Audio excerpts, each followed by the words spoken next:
सुप्रभात विद्यार्थियों, आप सभी को मेथोडोलॉजी गुरुकुल में बहुत बहुत हार्दिक अभिनंदन एवं हार्दिक स्वागत है।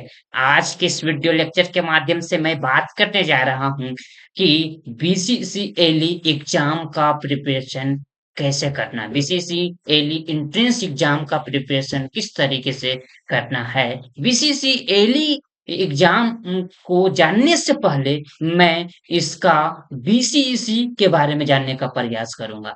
आखिर जो विद्यार्थीगण इंजीनियरिंग करना चाहते हैं, दैट मीन्स इंजीनियर बनना चाहते हैं, या मेडिकल करना चाहते हैं, दैट मीन्स डॉक्टर बनना चाहते हैं, या एग्रीकल्चर डिपार्टमेंट में जाना चाहते हैं, तो वह विद्यार्थीगण किस तरीके से वह इंजीनियर बन सकते हैं, डॉक्टर बन सकते हैं, या एग्रीकल्चर डिपार्टमेंट में जा सकते हैं। उन उन लोगों के लिए, वैसे विद्यार्थियों के लिए यह वीडियो बहुत ही इम्पोर्टेंट होने वाला है। तो कृपया आप लोग लास्ट तक बने रहिएगा। मैं बात कौन-कौन से टॉपिक पे बात करूँगा इस वीडियो में, आप लोग देखिए, एक-एक करके बारीकी से मैं बताने का प्रयास करूँगा। तो चलिए, सबसे पहला है कि बीटेक एंट्रेंस एग्जाम एवं बीटेक लेटर एंट्री, जिसे बीसीईसीई एली एंट्रेंस एग्जाम के नाम से जाना जाता है। यह वीडियो जो होगा, एक ही वीडियो में संपूर्ण जानकारी इसके बारे में दे दिया जाएगा। यहाँ पे बीटेक एंट्रेंस एग्जाम बोली गई है, एक बीटेक लेटर एंट्री बोला गया है, दोनों में अंतर है। ठीक है, इस परीक्षा की तैयारी कैसे करें, इसके बारे में मैं बताने का प्रयास करूंगा। तो कृपया आप लोग लास्ट तक बने रहें और देखते रहें। तो मेरा यह वीडियो लाने का मूल्य उद्देश्य क्या है, क्या क्या इस वीडियो लेक्चर के माध्यम से मैं आप लोग को बताने का प्रयास करूंगा। तो मेरी एजेंडा यही है कि सबसे पहले BCECELE that means BTech entrance exam lateral entry का एग्जाम को जानने से पहले मैं जानूंगा कि सबसे पहला मैं बताऊंगा कि बीसीईसीई क्या है।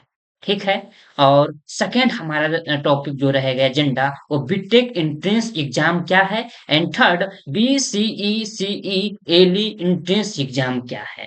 अब ये टॉपिक जो होगी वह BCEC L E entrance exam that mean या इसी को BTech entrance exam that mean जो इंजीनियरिंग करना चाहते हैं, एक बेहतरीन इंजीनियरिंग कॉलेज लेना चाहते हैं और एक बेहतरीन ब्रांच लेना चाहते हैं, वह विद्यार्थियों के लिए, उन विद्यार्थियों के लिए क्या एलिजिबिलिटी क्राइटेरिया रहेगा बीटेक में एडमिशन लेने के लिए, कितने अटेम्प्ट्स होते हैं बीटेक एली एंट्रेंस एग्जाम देने के लिए, क्या एज क्राइटेरिया रहेगा, नंबर ऑफ पेपर्स कितने होते हैं, कितने सब्जेक्ट से क्वेश्चन आते हैं, कौन कौन से पेपर से प्रश्न पूछे जाते हैं एग्जाम में, इसका सिलेबस पैटर्न क्या होगी, कौन से बुक पढ़ना है, कौन से बुक नहीं पढ़ना है, बुक रिसोर्सेस क्या होगी, इन सारे टॉपिक के माध्यम से मैं बताने का प्रयास करूंगा। सबसे बेहतरीन और इम्पोर्टेंट प्रश्न उठता है कि इस बीसीसीएली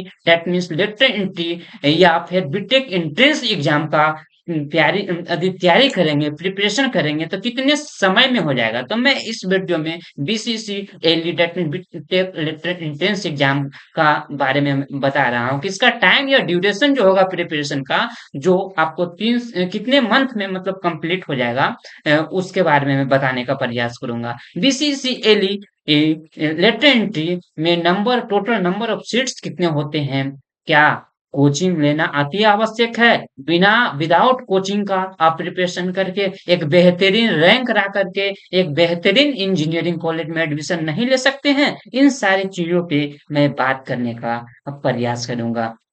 रिजर्वेशन क्राइटेरिया क्या होता है, क्या जो विद्यार्थी ओबीसी है, ईडब्ल्यूएस है, एससी है, एससी एसटी है, इन विद्यार्थियों को जो पीडब्ल्यू के अंतर्गत आते हैं, किस तरीके से उनको लाभ मिलती है रिजर्वेशन के अनुसार, इसके अलावा और बहुत सारे इंफॉर्मेशन मैं इस वीडियो लेक्चर में आप लोग को प्रोवाइड करने जा रहा हूं। तो बने रहिए। सबसे पहला टॉपिक हमारा है बीसीईसीई के विषय में जानेंगे। आखिर बीसीईसी है क्या? बीसीईसी लेटर एंट्री को जानने से पहले बीसीईसी के बारे में जानते हैं, क्योंकि मेरा मानना है कि किसी भी टॉपिक को जानने से पहले आप जीरो से जानना स्टार्ट कीजिए। मेरा पर्सनल मानना है कि जीरो से हीरो तक मैं जाता हूँ। पूरा जीरो से किसी भी टॉपिक को स्टार्ट करता हूँ और उसे धीरे-धीरे लेवल बढ़ाते हुए मैं आगे की ओर जाता हूँ, नेक्स्ट स्टेप। तो उसी बीसीसीएली एंट्रेंस एग्जाम को जानने से पहले बीसीसीई के विषय में जानकारियां लेते हैं, ठीक है? बोला गया है कि बीसीईसीई एक बोर्ड है जिसे सामान्य शब्दों में बीसीईसीई बी भी बोलते हैं। इसका पूरा नाम जो है वो Bihar combined entrance competitive examination board, जिसे शॉर्ट में बीसीईसीई बोर्ड के नाम से जाना जाता है। यह एक संस्था है या फिर बोल सकते हैं यह एक बोर्ड है या एक संस्था है जिसके अंतर्गत विभिन्न परीक्षाओं का आयोजन किया जाता है। आगे मैं वीडियो में बताऊंगा, ठीक है? यह बिहार संयुक्त प्रवेश प्रतियोगी परीक्षा बिहार बोर्ड का गठन बिहार संयुक्त प्रवेश प्रतियोगी परीक्षा अधिनियम 1995 के तहत किया गया है। बोला गया है it conducts competitive examination every year for admission in various professional courses of medical engineering and agriculture streams in the institutions of the state of Bihar. That means यह बिहार राज्य के संस्थानों में मेडिकल इंजीनियरिंग और कृषि स्ट्रीम के विभिन्न व्यावसायिक पाठ्यक्रमों में प्रवेश के लिए हर साल प्रतियोगी परीक्षा का आयोजन किया जाता है। कहने का मतलब यह है कि बीसीईसीई बोर्ड के तहत ही, बोर्ड के द्वारा ही, बोर्ड के अंतर्गत ही इंजीनियरिंग स्ट्रीम्स के जितने भी विद्यार्थी हैं जो इंजीनियरिंग करना चाहते हैं, यह इन्हीं के द्वारा परीक्षा का आयोजन किया जाता है। मेडिकल छात्रों के लिए भी एंट्रेंस एग्जाम बीसीईसी बोर्ड के द्वारा ही कंडक्ट करवाया जाता है, और एग्रीकल्चर स्ट्रीम्स के जो विद्यार्थी हैं उनका भी एंट्रेंस एग्जाम जो होती है वह बीसीईसी बोर्ड के द्वारा या यही संस्था के द्वारा कंडक्ट करवाई जाती है। तो वही बोला गया, एक बीसीईसी एक बोर्ड है या एक संस्था है जिसके अंतर्गत विभिन्न स्ट्रीम की परीक्षाएं आयोजित की जाती है। वे निम्न प्रकार है, कौन कौन से भाई? Engineering streams, medical streams, agriculture streams. जो है यह परीक्षा किसके द्वारा कंडक्ट करवाई जाती है? तो बीसीईसीई बोर्ड के द्वारा कंडक्ट करवाई जाती है। यह इसमें कौन कौन से एग्जाम्स जो होते हैं वह होते हैं, तो बीसीईसीई एग्जाम्स आते हैं, बीसीईसीई एली एग्जाम्स आते हैं, और डीसीईसीई डीसीईसीई एली और आईटीआई कैट एक्सेट्रा, और इस तरीके से अन्य भी परीक्षाएं इस बीसीईसीई बी बोर्ड के अंतर्गत लिए जाते हैं, इनके द्वारा लिया जाता है। यह परीक्षा जो होती है प्रत्येक वर्ष कराई जाती है, किनके द्वारा? तो बीसीईसीई बोर्ड के द्वारा या बीसीईसी इस संस्था के द्वारा करवाई जाती है, जो कि बिहार के लिए स्पेशलिस्ट है, बिहार स्टेट के लिए है। अ, बोला गया इंजीनियरिंग स्ट्रीम्स, जो विद्यार्थी इंजीनियर बनना चाहते हैं, एक बेहतरीन बीटेक करना चाहते हैं, तो वह या इंजीनियरिंग करना चाहते हैं, तो किस तरीके से वह इंजीनियर करेंगे, इंजीनियरिंग करने के लिए क्या पैरामीटर्स होंगे, किस तरीके से वह इंजीनियरिंग में दाखिला लेंगे। तो सबसे पहले मैं इन इंजीनियरिंग में यदि आपको इंजीनियर बनना है तो इसका दो तरीका है, या तो आप डिप्लोमा या पॉलिटेक्निक के माध्यम से आप इंजीनियरिंग कर सकते हैं, एंड दूसरा जो आपका है बीटेक के थ्रू आप लोग क्या कर सकते हैं, इंजीनियरिंग की डिग्री प्राप्त कर सकते हैं। तो यदि वैसे विद्यार्थी जो 10th पास आउट हैं या जो 12th पास आउट, मतलब मिनिमम क्वालिफिकेशन जो होना चाहिए वह 10th होना चाहिए, वह विद्यार्थी जो होंगे वह डिप्लोमा या पॉलिटेक्निक के लिए एलिजिबल होंगे।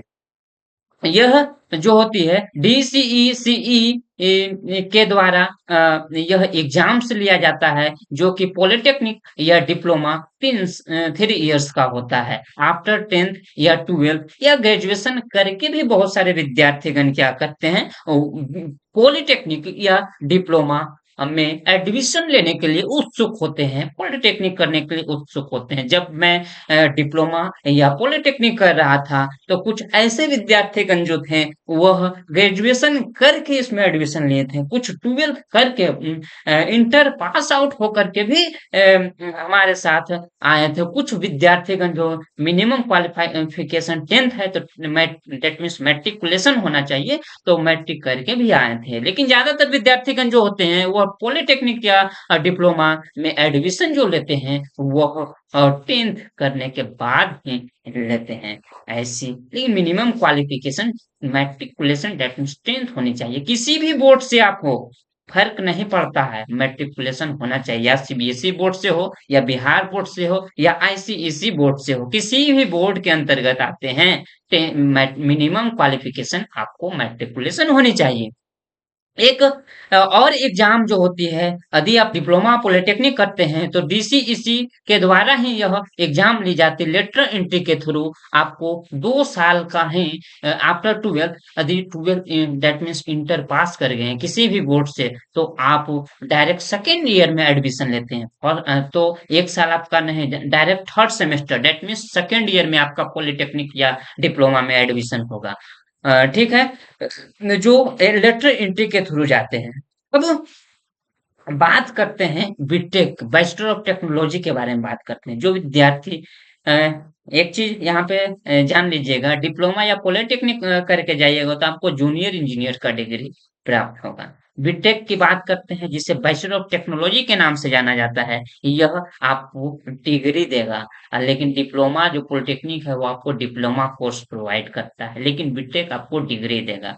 तो यदि विद्यार्थी इंजीनियरिंग बनना चाहते हैं, बीटेक करना चाहते हैं, एक बेहतरीन बिहार के बेहतरीन इंजीनियरिंग कॉलेज में या किसी भी इंजीनियरिंग कॉलेज में आप करना चाहते हैं, तो किसके थ्रू कौन-कौन से एग्जाम दे करके आप बीटेक कर सकते हैं?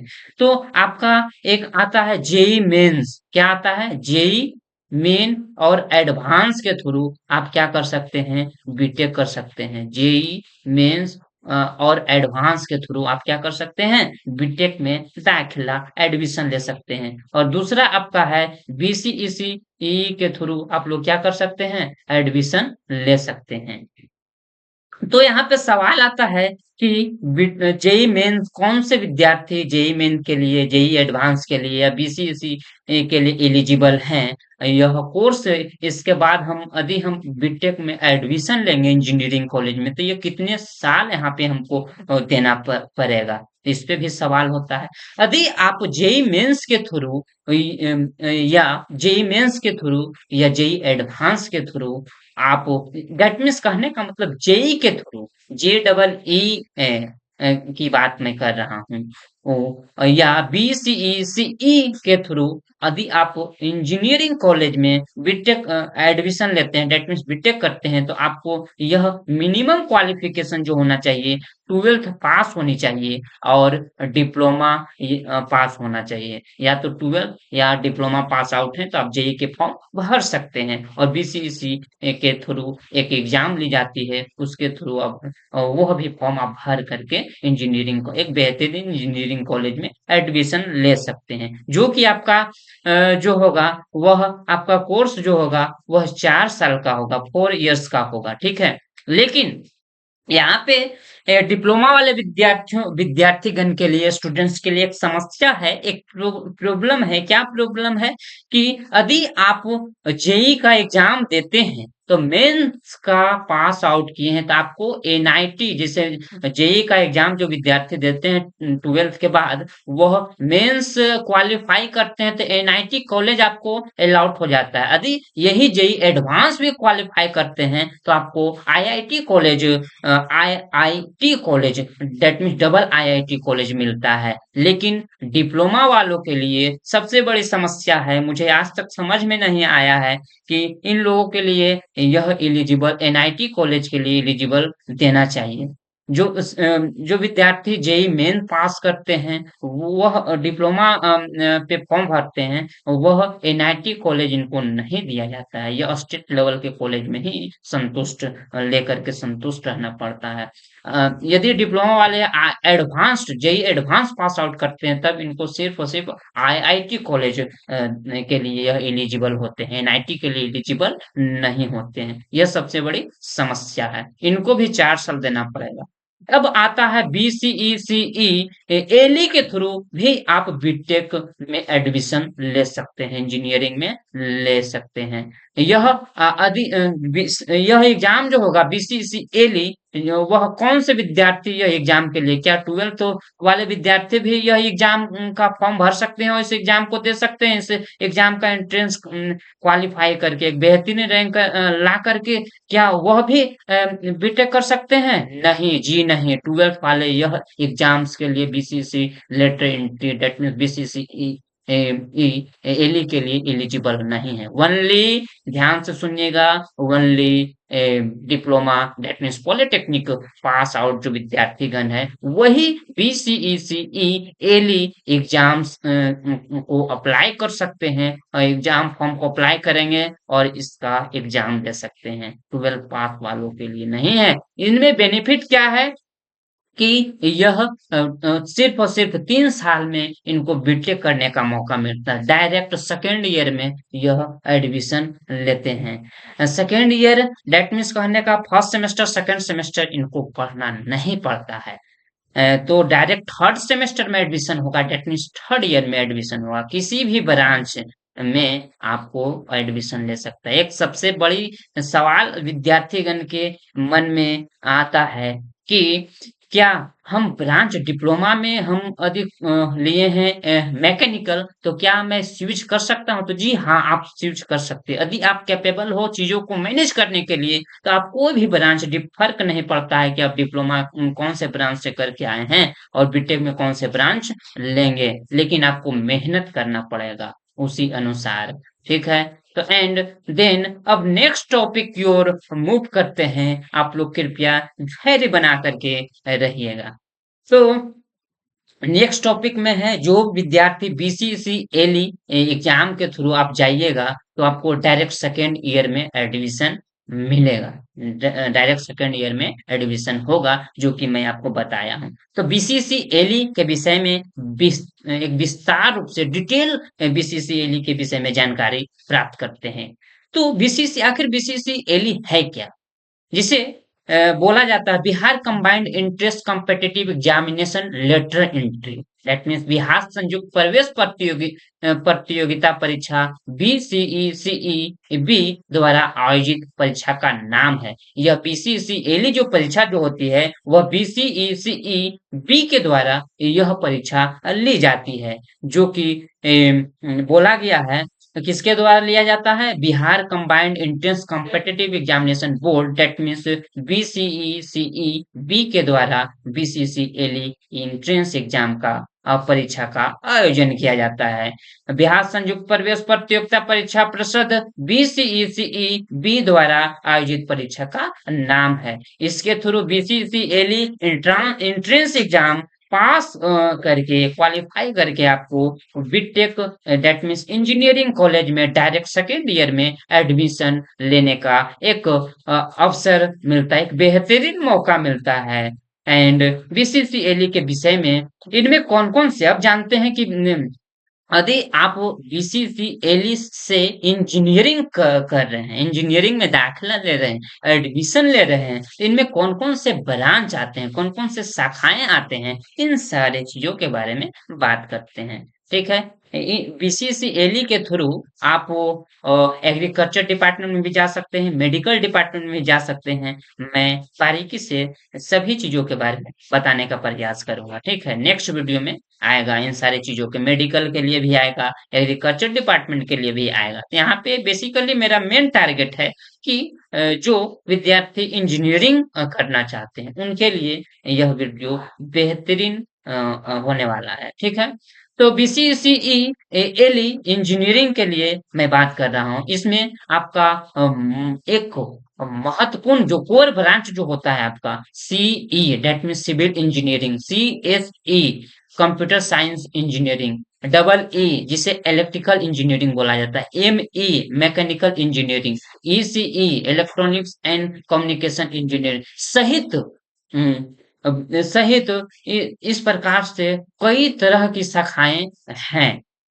सभी के बारे में जानते हैं। जैसे सीएसई ब्रांच जो हो, इसमें कौन सा आता है, सीएसई दैट मीन सीएसई का मतलब सीएसई ब्रांच इंजीनियरिंग के अंतर्गत जो होते हैं सीएसई आता है, कंप्यूटर साइंस एंड इंजीनियरिंग इसका पूरा नाम है। आईटी जिसे इंफॉर्मेशन टेक्नोलॉजी आता है। जो विद्यार्थी सॉफ्टवेयर बनना चाहते हैं या सॉफ्टवेयर इंजीनियर बनना चाहते हैं, वेब डेवलपर बनना चाहते हैं, इंफॉर्मेशन टेक्नोलॉजी से रिलेटेड तो काम करना चाहते हैं, तो सीएससी और आईटी बेहतरीन ब्रांच है उन लोगों के लिए। सिविल इंजीनियरिंग सी है इसमें, डबल ई जिसे इलेक्ट्रिकल इंजीनियरिंग के नाम से जाना जाता है, M E mechanical engineering, ECE electronics and communication engineering Bihar संयुक्त प्रवेश प्रतियोगिता परीक्षा द्वारा आयोजित परीक्षा का नाम है, जो कि मैंने बताया है। और ये जो सारे बता रहा हूँ यह क्या है, यह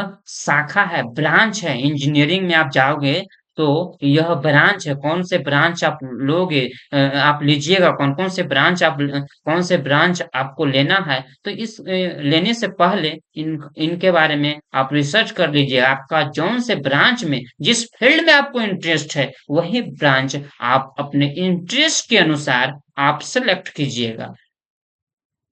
यहाँ तक बात कर दिए। फिर सीएससी विथ स्पेशलाइजेशन आता है। हाल ही में सीएससी के साथ साथ स्पेशलाइजेशन का जिक्र होने लगा, आया है। बहुत सारे ब्रांच आए हैं सीएससी के साथ, मतलब कंप्यूटर साइंस इंजीनियरिंग के साथ, उसके साथ साथ मतलब सब ब्रांच उसका है स्पेशल, मतलब सीएससी एक कोर ब्रांच है, उसके सब ब्रांच आया है। और उसी तरीके से सिविल इंजीनियरिंग का भी सब ब्रांच आया हुआ है, इलेक्ट्रिकल का भी सब ब्रांच है। तो कोर ब्रांच की चर्चा किए थे। अब यहाँ सीएससी विद स्पेशलाइजेशन, सीएससी का जोर इसलिए मैं दे रहा हूँ, इस पे फोर्स इसलिए कर रहा हूँ क्योंकि आज के डेट में टेक्नोलॉजी में बहुत डेवलपमेंट हुआ है। तो सीएससी शूट करता है, शूट बैठता है टेक्नोलॉजी से रिलेटेड। तो AI that means artificial intelligence, AI का आप लोग नाम सुने ही हैं, कि एआई या आप चैट जीपीटी हो गया, अन्य तरह के एप्स आए हैं। Computer science and engineering, data science इसका स्पेशलाइजेशन है। Computer science, artificial intelligence and machine learning, computer science and engineering with specialisation IoT, AI, artificial intelligence, computer science and engineering, AI and ML, computer science engineers and engineering, cyber security, security, computer science and engineering networks, computer science and engineering, IoT and cyber security, including blockchain technology, जो कि Gopalganj college में आपको यह branch देखने को मिलेंगे। Triple E जिसे हम लोग इलेक्ट्रिकल एंड इलेक्ट्रॉनिक्स इंजीनियरिंग के नाम से जानते हैं, इलेक्ट्रिकल का सब ब्रांच है यह ट्रिपल ई। यह एग्जाम के लिए बेनिफिट, सॉरी, इस ब्रांच लेने का क्या बेनिफिट है, तो यह विद्यार्थी जो होते हैं ट्रिपल ई जो ब्रांच लेते हैं, यह इलेक्ट्रॉनिक्स का सब्जेक्ट भी इसमें पढ़ाया जाता है और इलेक्ट्रिकल का भी सब्जेक्ट इसमें पढ़ाया जाता है। दोनों का सब्जेक्ट कंबाइंड होता है, कुछ कुछ कॉमन होते हैं, ठीक है। इसका बेनिफिट क्या है फ्यूचर के लिए, जो इलेक्ट्रिकल का वैकेंसी आता है उसके लिए यह एलिजिबल है, इलेक्ट्रॉनिक्स में भी वैकेंसी आता है उनके लिए भी यह एलिजिबल है। रेदर टेक्नोलॉजी है, biomedical and robotics engineering, civil engineering with computer application. मैंने बताया कि सिविल का भी स्पेशलाइजेशन आया है सिविल के साथ। Fire technology and safety, aeronautical engineering, जो हमारे doctor APJ Abdul Kalam I think ji का ब्रांच यही था, इसी से वो इंजीनियरिंग किए थे। Food processing and preservation, sorry क्षमा चाहता हूँ, केमिकल इंजीनियरिंग, माइनिंग इंजीनियरिंग, इन तरह का 24 ब्रांच है और बहुत सारे ब्रांच इसमें ऐड ऑन हुए हैं, बहुत सारे ब्रांच इसमें आए हैं। तो आप देख लीजिएगा। अब बात आते हैं कि बीसीसीएली एग्जाम्स के लिए कौन-कौन से विद्यार्थी बीसीसीएली एग्जाम्स के लिए एलिजिबल हैं, कौन से विद्यार्थी इस एग्जाम को टारगेट कर सकते हैं, दे सकते हैं, कौन से विद्यार्थी इस एग्जाम के लिए ओनली डिप्लोमा या पॉलिटेक्निक पास आउट, जो विद्यार्थी डिप्लोमा पास आउट हैं या पॉलिटेक्निक पास आउट हैं वही इस एग्जाम्स के लिए एलिजिबल हैं। तो डिप्लोमा पास आउट और पॉलिटेक्निक पास आउट की बात की जा रही है, तो कब से इसका प्रिपरेशन स्टार्ट कर शुरुआत कर देना बेहद यह जानना बेहद जरूरी है आप लोगों को।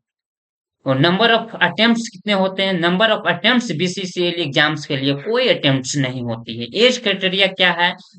मिनिमम एज आपका जो होना चाहिए 17 ईयर, दैट मीन 17 साल होना चाहिए और अनलिमिटेड एज होनी चाहिए 17 से। नंबर ऑफ सीट्स कितनी होती है? तो बीसीसीएल की बात की जाए तो BCCL that mean lateral entry की बात की जा रही है तो इनको 6% 6% सीट ही इन्हें प्रोवाइड किया जाता है। दैट मीन्स कहने का मतलब यह है कि यदि एक ब्रांच में एक कॉलेज में सीएस की बात कर रहे हैं 60 सीट है तो आपको 60 का 6 आपको 60 का कहने का मतलब है 10% मतलब दिया जाता है। सॉरी, अकॉर्डिंग टू मतलब 10% सीट ही मतलब दिया जाता है। यहाँ गलती हो गया है, 10% मतलब 60 का 10% निकालोगे तो आपका 6 सीट आई थिंक होगा। सॉरी, इसमें कंफ्यूजन है। तो अकॉर्डिंग टू 1000 सीट्स प्लस मतलब आते हैं, बट अप्रोक्सीमेटली सीट को बढ़ा करके 4000 सीट आते हैं। यह एड ऑन कैसे होता है इन सारी चीजों के बारे में मैं बताऊंगा। एंड नंबर ऑफ पेपर्स की बात करें तो BCECELE BCC lateral entry exam entrance exam में 3 पेपर्स कुल 3 पेपर्स होते हैं। फर्स्ट आपका इंजीनियरिंग मैथमेटिक्स होता है, सेकंड आपका इंजीनियरिंग मैकेनिक्स होता है और थर्ड आपका जो होता है वह टेक्निकल इंग्लिश होता है। ड्यूरेशन की बात करें, एग्जाम का ड्यूरेशन, एग्जाम का टाइम कितना होता है, कितनी दिया जाता है, तो 2 आवर 45 मिनट दिए जाते हैं। 2 घंटे 45 मिनट का समय होता है। आपको इन तीनों पेपर की एग्जाम्स ली जाती है। यह पेपर कौन से मोड में होते हैं? तो ऑफलाइन मोड में होते हैं। किस तरह का प्रश्न इसमें होते हैं? सब्जेक्टिव या ऑब्जेक्टिव? तो जी नहीं, इसमें सब्जेक्टिव पूछा नहीं जाता है, ऑब्जेक्टिव प्रश्न होते हैं, एमसीक्यू बेस्ड प्रश्न होते हैं यहाँ पे। टाइम ड्यूरेशन फॉर प्रिपरेशन की बात की जाए तो ऑलमोस्ट 3 to 4 मंथ एक डेडिकेशन, एक प्रॉपर डेडिकेशन डिसिप्लिन के साथ आप तैयारी करते हैं तो इतना में आप एक बेहतरीन रैंक 1 ला सकते हैं। एंड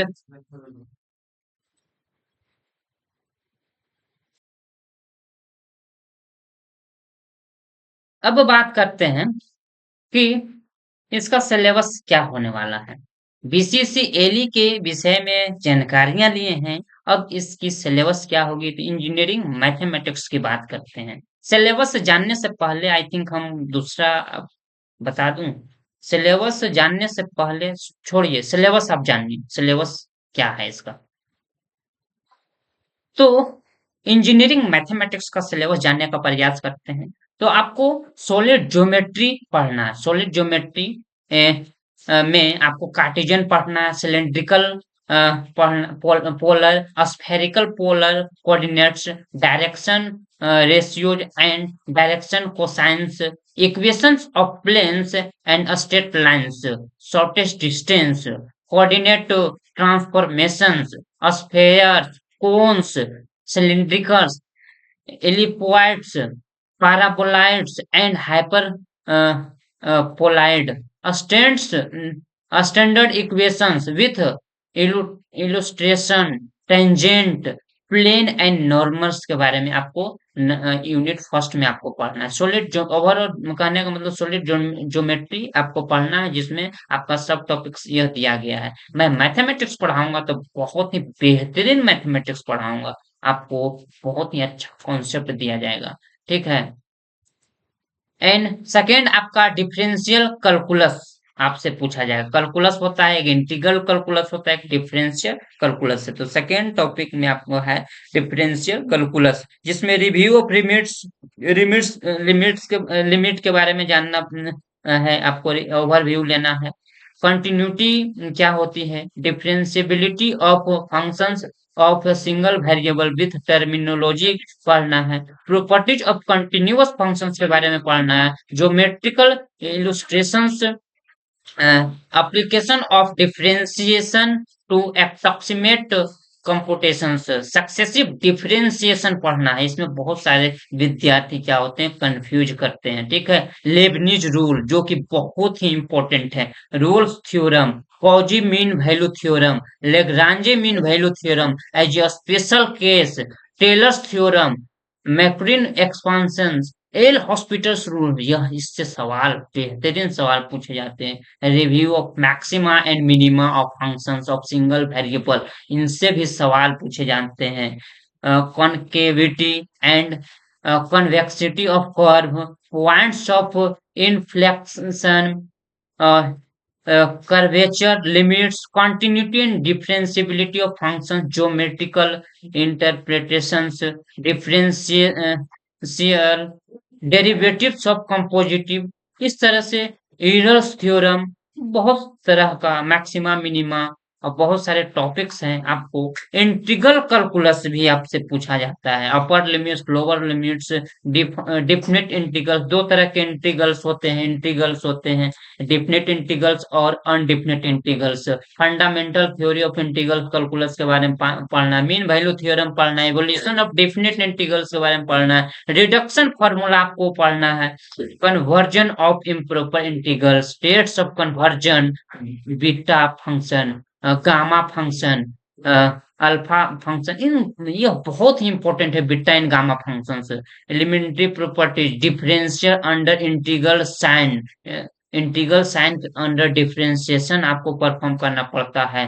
ठीक है, differentiation of integrals with variable limits, आपको वेरिएबल लिमिट्स में दे दे, Leibniz rule, integrals dependent on a parameter applications, rectification, double and triple integrals, इनसे भी डबल इंटीग्रल्स और ट्रिपल इंटीग्रल्स से भी सवाल आपसे पूछे जाते हैं। Computation of surface and volumes, change of variables in double integrals, Jacobian transformations, integrals dependent on parameters applications के बारे में भी इसमें आपको पढ़ना है। डिफरेंशियल इक्वेशंस के बारे में पढ़ना, फर्स्ट ऑर्डर इक्वेशन क्या होता है, variable separable method, exact homogeneous linear and Bernoulli's form, second order equations भी विथ कांस्टेंट कोएफिशिएंट्स पढ़ना है, Euler equations, method of their solutions, इसका कौन कौन से सॉल्यूशंस होते हैं, इन सारे मेथड्स के बारे में पढ़ना है, dependence and independence of solution. ठीक है, इन सारी चीजों के सिंपल टाइप यहाँ पे आपको पढ़ना है।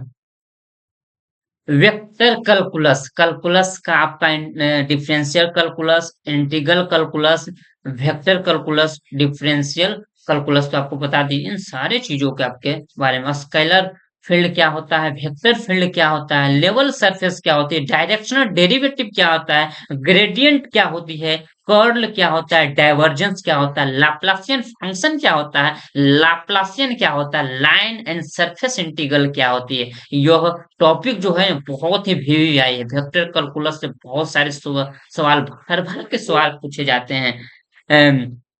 ठीक है, theorem of Green, Green theorem की बात करें, Gauss theorem, Stokes theorem, orthogonal curvilinear coordinates, infinite series, sequence and series their convergence and divergence, जो कि बहुत ही इंपॉर्टेंट है, test of convergence, power series, uniform and absolute convergence, इन सारे टॉपिक बहुत ही इंपॉर्टेंट टॉपिक, इन टॉपिक से वेक्टर कैलकुलस से, इंटीग्रल कैलकुलस से, डिफरेंशियल इक्वेशन से भर भर के सवाल पूछे जाते हैं, मैट्रिक्स से, मैट्रिक्स, इनसे भी सवाल बहुत ही बेहतरीन सवाल पूछे जाते हैं। मैट्रिसेस आपको पढ़ना है, algebra of matrices, two matrix को एडिशन करना है, टू मैट्रिक्स को सब्ट्रैक्शन करना है, टू मैट्रिक्स को मल्टीप्लाई किस तरीके से करते हैं, vector space, linear dependence of vectors, rank, matrix का रैंक कैसे निकालते हैं, इनवर्स ऑफ मैट्रिक्स, मैट्रिक्स दिया जाएगा उसका इनवर्स ऑफ मैट्रिक्स कैसे निकालते हैं,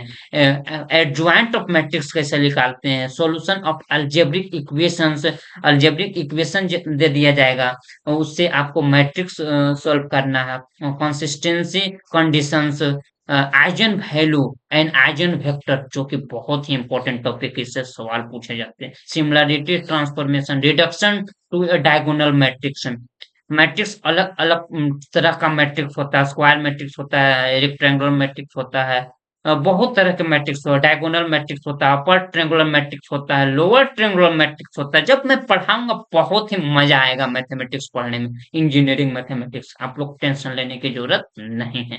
Fourier series, it's conversion, direct condition, Dirichlet condition, sorry, half range series, यह आपका इंजीनियरिंग मैथमेटिक्स का सिलेबस है। अब चलते हैं दूसरा सब्जेक्ट की ओर मूव करते हैं, इंजीनियरिंग मैथमेटिक्स के बारे में पढ़ते हैं। तो आपको सबसे पहला टॉपिक आपको है इंट्रोडक्शन पढ़ना पड़ेगा। इंजीनियरिंग मैकेनिक्स होता क्या है, आइडियलाइजेशन ऑफ इंजीनियरिंग मैकेनिक्स आपको पढ़ना पड़ेगा। इंट्रोडक्शन पढ़ना है, ठीक है। इंट्रोडक्शन में फिर idealisation of mechanics, concept of rigid body क्या होता है, एक्सटर्नल फोर्स क्या होती है, ठीक है।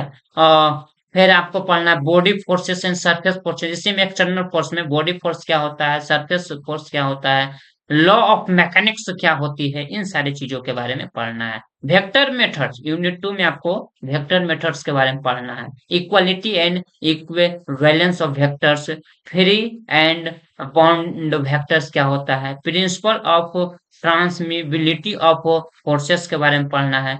Movement of force about point and about line, movement of a force about a point or about a line, couple and couple के बारे में पढ़ना है, and movement of couple, couple of movement as free vector, addition and subtraction of couples के बारे में आपको पढ़ना है। एंड देन थर्ड यूनिट आपका है various system of forces, statically equivalent force के बारे में पढ़ना है। Simplest equivalence of a system of a force के बारे में पढ़ना है। इक्विलिब्रियम, जो कि बहुत ही इंपॉर्टेंट है, force analysis, free free body diagram, equation of equilibrium, their applications to various system of forces, plane trusses के बारे में आपको पढ़ना है, ठीक है। एंड देन नेक्स्ट टॉपिक को मूव करते हैं, आपको फ्रिक्शन से, फ्रिक्शन से भी सवाल भर भर के सवाल आपको पूछे जाते हैं। फ्रिक्शन ऑन ड्राई सरफेस, एक ड्राई सरफेस होगा वहां पे फ्रिक्शन के बारे में पढ़ना है। Static friction, static kinetic, rolling friction, application to inclined plane, wedge and block and belts and pulleys के बारे में पढ़ना है। Kinematics and kinetics of particles के बारे में पढ़ना है, जो कि बहुत ही इंपॉर्टेंट है, आपको बेसिक कॉन्सेप्ट है यह, बहुत ही rectilinear and curvilinear transformation, normal and tangential components of accelerations के बारे में पढ़ना है। Projectile motions on smooth vertical curves के बारे में आपको क्या करना है, अध्ययन करना है। एंड आपको इम्पल्स एंड मोमेंटम के बारे में पढ़ना है, जो कि इससे भी सवाल आपको भर भर के पूछे जाते हैं। Linear impulse and linear momentum के बारे में पढ़ना, central impact of elastic, semi elastic and plastic body के बारे में पढ़ना है, ठीक है। एंड देन आपको 8वां यूनिट जो आपको kinetic sorry kinematics and kinetics of rigid body के बारे में पढ़ना, वहां पार्टिकल्स के बारे में पढ़े थे, और यहाँ पे रिजिड बॉडी के एंगुलर वेलोसिटी क्या होती है, एंगुलर एक्सेलरेशंस क्या होता है, effects of forces on rigid body पे क्या इफेक्ट पड़ती है फोर्सेस का, आपका हाईवे एंड रेलवे ट्रैक्स के बारे में आपको पढ़ना है। इंस्टेंटेनियस सेंटर ऑफ रोटेशंस के बारे में पढ़ना है। Compound pendulums, centre of percussion rotation of rigid body, rolling motion, plane motions of rigid bodies, simple applications हो एंड फोर बार मैकेनिज्म के बारे में आपको अध्ययन करना है। किसमें? तो इंजीनियरिंग मैकेनिक्स में पढ़ना है। अब टेक्निकल इंग्लिश की बात करते हैं, तो टेक्निकल इंग्लिश जो आपका होता है वह क्वालिफाइंग पेपर होता है। आप इस बीसीसी एग्जाम्स की आप लेटर एंट्री का प्रिपरेशन कर रहे हैं तो जान लें, आपका स्कोरिंग सब्जेक्ट्स जो होती है वह इंजीनियरिंग मैथमेटिक्स और इंजीनियरिंग मैकेनिक्स होता है। इस चीज से आपको एक बेहतरीन रैंक मिलता है, स्कोरिंग सब्जेक्ट होता है। लेकिन English grammar, English technical English जो होती है वो ओनली क्वालिफाइंग पेपर होती है। यदि इंग्लिश में आप पास कर जाते हैं तब आपका इंजीनियरिंग मैथमेटिक्स तब आपका और इंजीनियरिंग मैकेनिक्स का कॉपी चेक होगा। यदि पास नहीं करते हैं तो आपको सीधे सीधे रिजल्ट में डिस्क्वालिफाइड लिखेगा। ठीक है, तो टेक्निकल इंग्लिश को हल्के में नहीं लेना है, आपको पास करना अति आवश्यक है। ये सिलेबस दिया गया है, आखिर ये सिलेबस दिया गया है, लेकिन इस सिलेबस के अकॉर्डिंग पूछता नहीं है। आप देख लीजिए सिलेबस अपने अनुसार, वीडियो काफी लंबी चली जाएगी। किस तरीके से पूछता, कौन कौन से टॉपिक टेक्निकल इंग्लिश के लिए इम्पोर्टेंट है, मैं आप सभी को प्रोवाइड कर दूंगा। आप लोग को टेंशन लेने की बिल्कुल आवश्यकता नहीं है। मैं इसका नोट्स बनाया हूँ, आपको प्रोवाइड कर दूंगा। ठीक है, तो बीसीसी यहाँ पे परीक्षा के विषय तथा परीक्षा की अवधि के बारे में जानते हैं। बोला गया है, देखिए, बिहार संयुक्त प्रवेश प्रतियोगिता परीक्षा पार्श्वर प्रवेश, ये आपका 2023 का है। ठीक है, अभियंत्रण मेडिकल पाठ्यक्रम ये आप पढ़ लीजिएगा। ठीक है, यहाँ पे आपको बोला गया अभियंत्रण पाठ ग्रुप 3 विषय खंड होंगे। ठीक है, यहाँ पे देखिए ए और ए टॉपिक आप पढ़ लीजिएगा खुद से। ठीक है, क्योंकि वीडियो काफी लंबा जा रहा है, तो ये खुद से आप पढ़ लीजिएगा। इसे मैं अपनी भाषा में मैं बता देता हूँ। ठीक, ए और ए वाला आप पढ़ लीजिएगा। ठीक है, एंड देन आपको यहाँ पे देखिए मेन विषय यहाँ पे देखिए दिया गया है। ठीक, विषय इस तरीके से आपको दिया गया है। कौन कौन से देखिए, गणित डेट मीन्स मैथमेटिक्स दिया गया, engineering mathematics, engineering engineering mathematics. प्रश्न कितना होगा? 50 प्रश्न, 50 प्रश्न होंगे। और पूर्णांक कितनी होगी? 200 का होगा। 5 चौक 20, यानी कि एक प्रत्येक प्रश्न 4 नंबर का होगा। ठीक है, इंजीनियरिंग मैकेनिक्स, यह आपका, यह भी कितने 50 क्वेश्चन होंगे। यह भी 200 नंबर का होगा। अंग्रेजी जो होगा वह, इसमें भी 50 क्वेश्चन होंगे और इसमें भी 200 मार्क्स का होगा। इसका समय अवधि जो होगा 2 घंटा 15 मिनट समय आपको दिया जाएगा। ठीक है, और 2 बजे अपराह्न से 4 बजे 4:15 समय दिया जाता है। फर्स्ट शिफ्ट भी होती है, सेकंड शिफ्ट भी होती है। इस तरीके से आपका यहाँ पे आपका जैसे में मैथ हो गया, math plus engineering mechanics, engineering mechanics,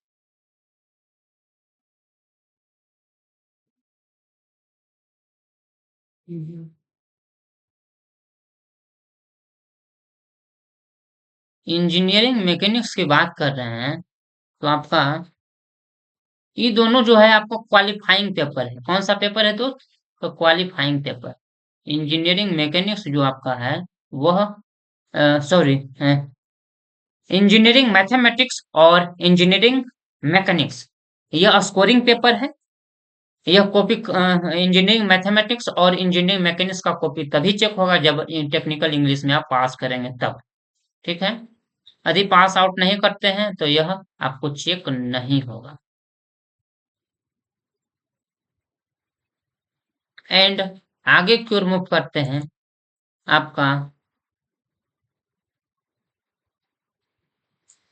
कब फॉर्म भराया जाता है, तो कब फॉर्म आएगा, तो अप्रैल के मंथ में आपका फॉर्म आता है। एग्जाम कब होती है, तो लास्ट वीक ऑफ जून।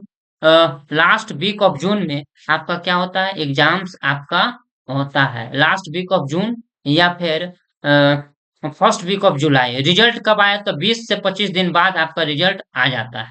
ठीक है। काउंसलिंग प्रोसेस कब शुरू होती है, तो एक सप्ताह, रिजल्ट आने के एक सप्ताह बाद आपका काउंसलिंग प्रोसेस क्या होती है, शुरू हो जाती है, स्टार्ट हो जाती है। लेकिन यह बोर्ड पे डिपेंड करता है। Then go to take admission in college according to their allotment letter के अनुसार आप इंजीनियरिंग कॉलेज में एडमिशन लेते हैं।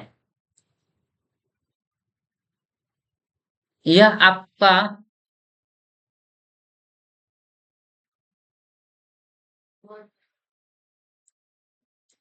थोड़ी सी,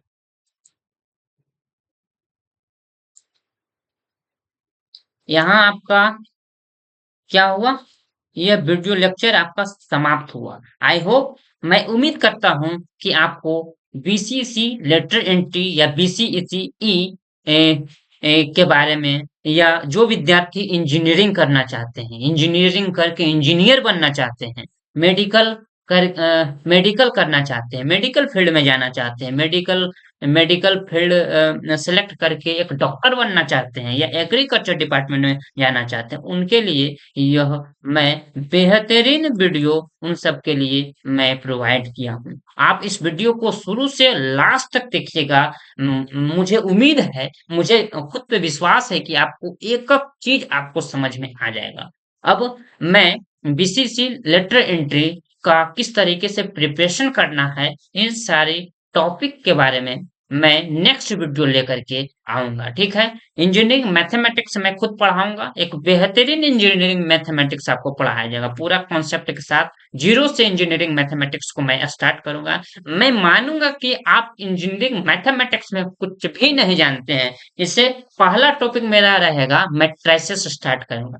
तो मैं मान करके चलूंगा कि आपको मैट्रिसेस दैट मीन्स मैट्रिक्स में कुछ भी जानकारी नहीं है। पूरा जीरो से मैं स्टार्ट करूंगा। मैट्रिक्स क्या होता है, मैट्रिक्स कितने तरह के, मैट्रिक्स का फॉर्मेशन किस तरीके से मैट्रिक्स का फॉर्मेशन किया जाता है, टाइप्स ऑफ मैट्रिक्स के बारे में जानकारी लेंगे। इसी तरीके से आपको इंटीग्रेशन इंटीग्रेशन से पहले डिफरेंशिएशन स्टार्ट किया जाएगा। डिफरेंशिएशन के बाद इंटीग्रेशन स्टार्ट किया जाएगा, जो कि इंटीग्रेशन में आपका डिफिनिट इंटीग्रेशन आता है और इनडिफिनिट इंटीग्रेशन आता है। ठीक है। उसके बाद डिफरेंशियल इक्वेशन स्टार्ट की जाएगी। उसके बाद वेक्टर कैलकुलस स्टार्ट किया जाएगा। मैं कौन कौन से टॉपिक मैं पढ़ाऊंगा, आपको मैं नेक्स्ट वीडियो लेक्चर के माध्यम से मैं बता दूंगा। तो आई होप आपको यह वीडियो लेक्चर बहुत ही पसंद आया होगा। तो आपसे एक विनम्र निवेदन है कि आप इसे अपने अपने मित्रों के पास, अपने अपने सहपाठियों के पास अवश्य साझा करें, ताकि इस कोर्स को, यह फ्री ऑफ कोर्स को लाभ उठा पाएं, जिन्हें पैसे की कमी होती है, पैसे नहीं होने की वजह से वह कोर्स नहीं ले पाते हैं। 4,000, 5,000, 6,000, 7,000 इस तरीके से डिमांड किया जाता है सब्जेक्ट्स, एक मतलब बीसीसीएल कोर्स को परचेस करने के लिए। वो उनके पास अवेलेबल पैसे की कमी होती है, फाइनेंशियली इशू होती है। वह विद्यार्थी अफोर्ड नहीं कर पाते हैं, इतने पैसे नहीं दे पाते हैं, जिसकी वजह से वह सेल्फ स्टडी करके मतलब एक सही मार्गदर्शन नहीं मिल पाता है। तो वह एक इस एग्जाम में बेहतरीन रैंक नहीं ला पाते हैं। तो उनके लिए मैं हूं ना। आपको टेंशन लेने की बिल्कुल नीड नहीं है, जरूरत नहीं है। आपको बेहतरीन गाइडेंस, मार्गदर्शन दिया जाएगा, और एक बेहतरीन रैंक आपको सिर्फ और सिर्फ मैथमेटिक्स पढ़ करके आप रैंक 100 के अंदर ला सकते हैं, एक बेहतरीन रैंक ला सकते हैं। तो चलिए अब मिलते हैं नेक्स्ट वीडियो में। तब तक बाय, टेक केयर, आप अपना ख्याल रखिएगा, और आप अपने मित्रगण को, आप अपने घर वालों को का ख्याल रखिएगा। चलिए अब मिलते हैं नेक्स्ट वीडियो में। तब तक बाय, टेक केयर। चलिए।